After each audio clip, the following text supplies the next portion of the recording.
So when it comes to funding, as the number one question that you've received, specifically for a business to receive funding, I mean, I get this question quite often. It's like, should I take money? Should I go after money? Do I need money? How do I understand if I need money? Things seem fine right now. Do I go after money? Like, what is your go-to protocol for when someone says, hey, do I need money? Should I go after money? Should I accept this money type of question?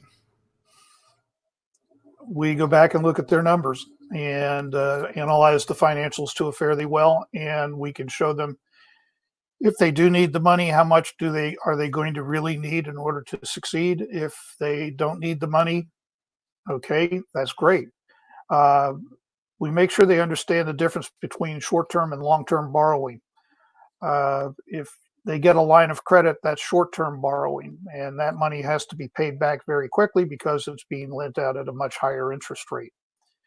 And banks do not like to have short-term capital being used to purchase long-term assets. So you don't want to purchase a huge printing machine and using your credit card. What you need to do is you need to go to the bank and get the appropriate loan, be it a 7A loan or a 504 loan, to finance long-term purchases so that you can amortize those payments out over anywhere from 5 years to 30 years, depending upon what you buy.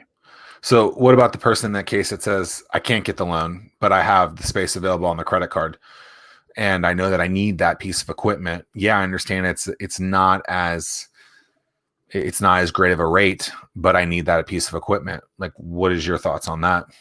Well, my thoughts is how quickly can that turn cash positive for you? You know, if you're buying a large piece of equipment, how long will it take to get set up?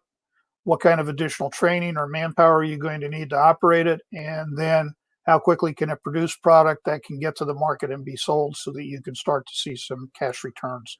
And it's 2020. There's a ton of fintech companies. There's a ton of non-standard traditional type of financial options out there. Are things too good to be true? Are they? Are they shady? Like there's a lot out there. How do you know that it's not the random person emailing your grandma asking to send $1,500 type of thing? Like what's real and what's not? How does one track whether or not something is genuinely a good benefit to one or not? Well, we just saw in the Wall Street Journal the past couple of days, one of those fintech companies that just managed to lose $2.1 billion, and the head just got arrested. Yet he was the guru of gurus as far as fintech goes when they were flying high. You know, it's kind of like Bernie Madoff and his schemes. There's always schemers and dreamers that are out there, but there are always a lot of legitimate people who unfortunately get tarred with a very broad brush because of the clowns that are in the marketplace that spoil it for everybody. Yeah, that's that whole thing is just completely wild how that stuff even takes place in today's day and age. And again, I mean, that's where, again, the counselors with the SBDC, I mean, it's super, it's great to see the team that you have built, Jim, and the amount that people care to want to see the success from those businesses. Yeah. So what's your aspect? How did you go out to build the team that you have?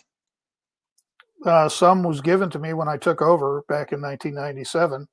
And then others over time, I have established relationships, and I have my little black book of go-to people, and it's quite full, and I use it quite extensively. And we've been fortunate that over, since 1997, I've had some amazing people come in and work for me, and they have produced tremendous results. And Zach was saying billions of dollars. Well, I'd say millions of dollars, not billions, but I'll tell you what, the staff is the ones who they make it happen, and they make it happen on a routine basis. I'm sure it's billions. You're just not, you're being modest, if you will.